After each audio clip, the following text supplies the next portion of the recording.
Bénissez l'Éternel, bénissez le grand Dieu d'Israël. Voilà, bonjour frères et sœurs, Jean-Marc Bali, serviteur de l'Éternel. Voilà, donc je viens pour une nouvelle vidéo. Aujourd'hui on va parler de Babylone, de la chute de Babylone, plus précisément. Alors je vais prier comme d'habitude et puis ensuite on va rentrer dans le sujet. Père, je te rends grâce, je te bénis pour ta fidélité. Je te demande, Seigneur, de mettre tes mots dans ma bouche, afin que je puisse parler avec justesse et que mes mots atteignent le cœur de ceux qui écoutent, afin que ta parole soit comprise, retenue et qu'on en vive. Je bénis le Seigneur, le Tout-Puissant, le seul Adonai, le seul Elohim. Tu es le seul Dieu. Sur toute la terre, dans tout l'univers, pas d'autre Dieu que toi. Seigneur, je te bénis, je te rends grâce. Alléluia. Je prends autorité sur tout esprit impur, toute entité spirituelle démoniaque, désireux d'interrompre cette prédication. Je vous commande, esprit impur, de quitter ces lieux, de ne pas intervenir, d'être soumis à l'autorité de Jésus-Christ. Au nom puissant de Jésus-Christ. Amen. Voilà, donc aujourd'hui, on va parler de Babylone. Je redresse un peu mon micro, voilà. On va parler un peu de Babylone, bon, c'est un sujet très connu.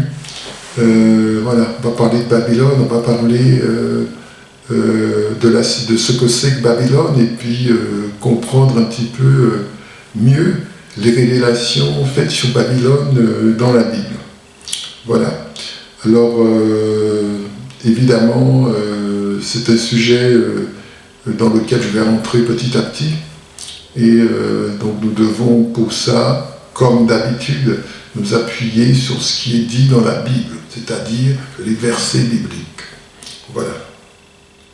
Alors, Babylone, c'est un système spirituel. Du temps de la Bible, c'était un système aussi physique, c'est-à-dire c'était un pays, un lieu, d'accord? C'est un lieu, c'est un royaume, mais c'est aussi un système spirituel, d'accord? Et ce qu'il faut bien comprendre, c'est que bien que ce royaume ait été défait, ce royaume n'existe plus aujourd'hui pratiquement, sauf que ça correspondrait grosso modo à la position de l'Irak aujourd'hui, n'est-ce pas? Et, mais d'un point de vue spirituel, Babylone continue d'exister, puisque les Babyloniens avaient leur religion, ils avaient leur vie, ils avaient leur Dieu, n'est-ce pas? Ils avaient leur croyance, et c'est des gens qui voilà, voyaient les choses d'une certaine façon. C'est pas des adorateurs de l'Éternel, les Babyloniens, clairement, ce sont des païens. D'accord? Donc ça, il faut comprendre ça dès le début. Alors, on évoque Babylone dans la Bible à partir, donc j'ai choisi de prendre la première évocation de Babylone, c'est dans le livre de Daniel où le roi Nabuchodonosor, le roi babylonien, a un rêve et n'arrive pas à l'interpréter. C'est-à-dire, d'une part, non seulement il a oublié le rêve, c'est encore pire, il ne se souvient pas du rêve, il sait que c'est un rêve important parce que il menace beaucoup ces magiciens qui ne savent pas interpréter le rêve, et donc il est très, très intrigué par ce rêve dont il ne se souvient pas, vous voyez. Et c'est là que Daniel va s'illustrer, n'est-ce pas, dans son ministère et être en mesure d'interpréter le rêve conformément à ce que Dieu va lui révéler. Donc j'ai pris un passage dans le livre de Daniel, Daniel chapitre 2, verset 31. « Ô roi, tu regardais, et tu voyais une grande statue. Cette statue était immense et d'une splendeur extraordinaire. Elle était debout devant toi et son aspect était terrible. La tête de cette statue était d'or pur. Sa poitrine et ses bras étaient d'argent. Son ventre et ses cuisses étaient d'airain. Ses jambes de fer, ses pieds en partie de fer et en partie d'argile. » D'accord?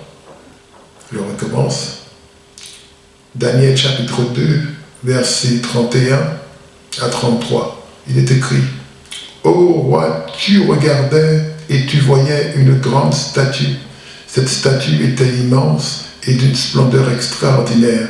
Elle était debout devant toi et son aspect était terrible.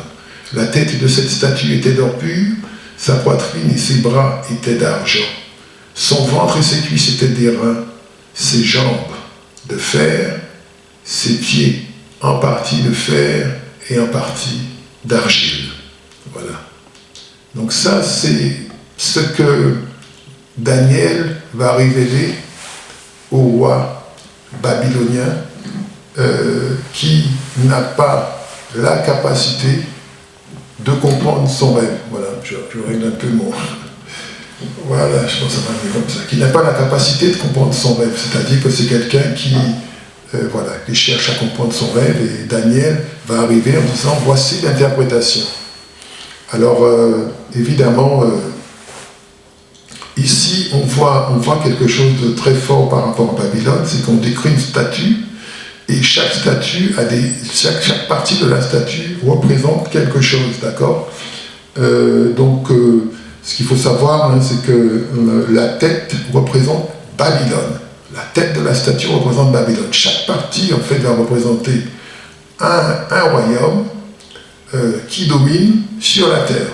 Donc, du temps de Daniel, évidemment, c'était les Babyloniens qui avaient la main haute, et donc ils imposaient, n'est-ce pas, leur religion, ils imposaient tout ce qu'ils avaient, donc ils imposaient leur vision du monde sur la terre.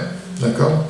Ensuite, il va y avoir les Perses, qui vont faire la même chose, d'accord? Donc représentés, eux, par les épaules, n'est-ce pas? Les bras, la poitrine, tout ça. Ensuite, on descend, il y a donc les Grecs, n'est-ce pas? Qui représentés par les reins, et donc c'était le ventre et les cuisses, vous voyez? Et puis les jambes, représentées par les Romains. Les Romains en tant qu'empire, qui dominaient le monde. Vous voyez donc la succession des empires.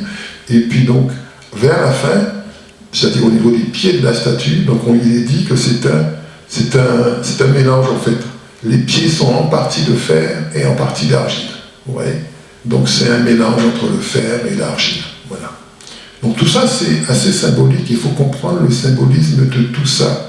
Donc Dieu en fait décrit à Nabuchodonosor un peu la succession des royaumes qui vont venir après, et Nabuchodonosor découvre, Dieu lui révèle, qu'il est la tête de ce système spirituel, n'est-ce pas? Donc c'est un système spirituel, c'est-à-dire une religion, donc celle des Babyloniens, et qui va comme ça être, comment dirais-je, l'initiateur de tous les autres qui vont venir après, puisque Babylone, en fait, c'est la tête, n'est-ce pas? Voilà, donc c'est un principe spirituel, hein. Quand Dieu crée quelque chose, il met la tête en premier. Donc la tête, en fait, dirige tout le reste. C'est le principe spirituel de Dieu. Donc ceux qui sont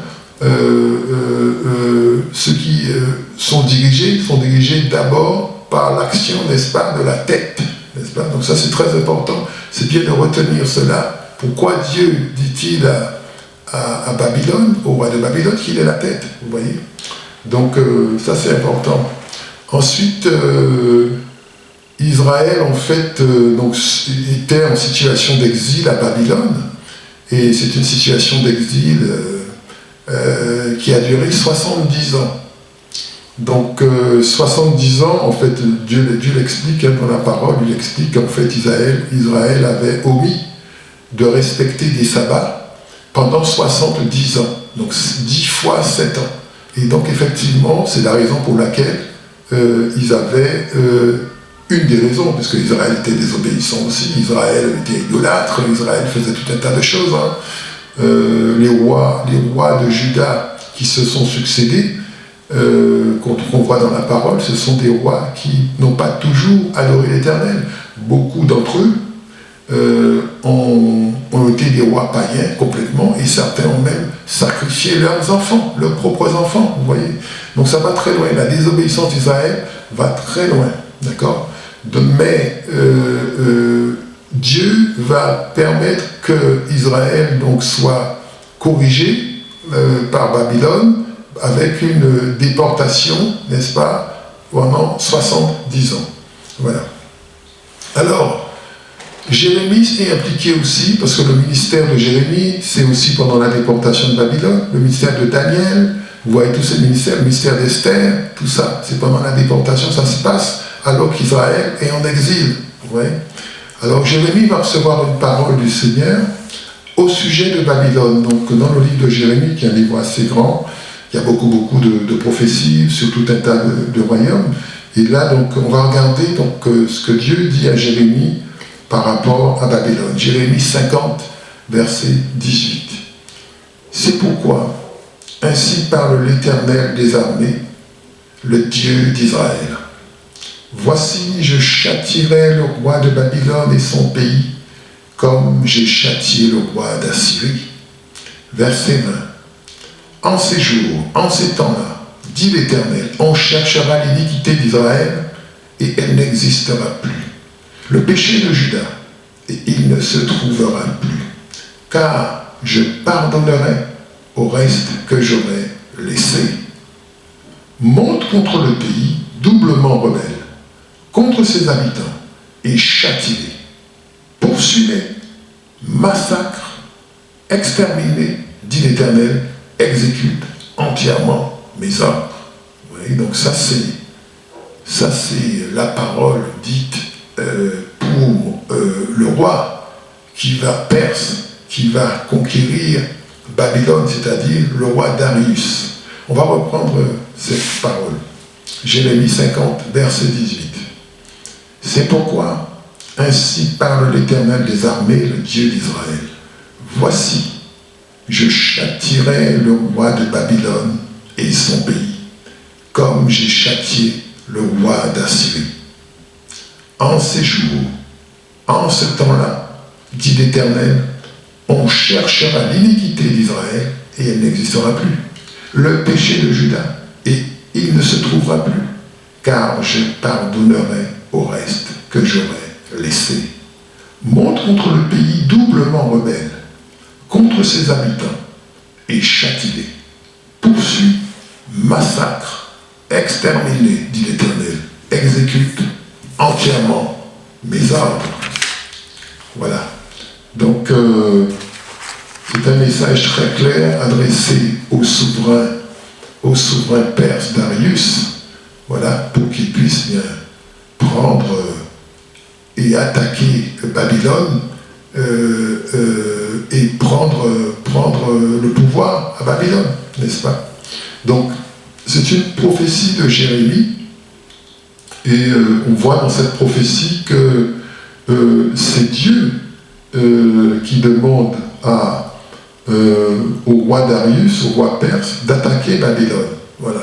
Donc en fait, Dieu a cette capacité comme ça de susciter des choses, de susciter des gens. De même, Babylone a été suscitée contre Israël, puisque comme je disais tout à l'heure, Israël péchait. Israël a commis tout un tas de péchés, et Israël a refusé d'écouter le prophète Jérémie. Et donc, effectivement, la punition a été grande. Les Babyloniens sont venus, ils ont tout dévasté, tout cassé, ils ont attaqué la muraille, voilà. De même,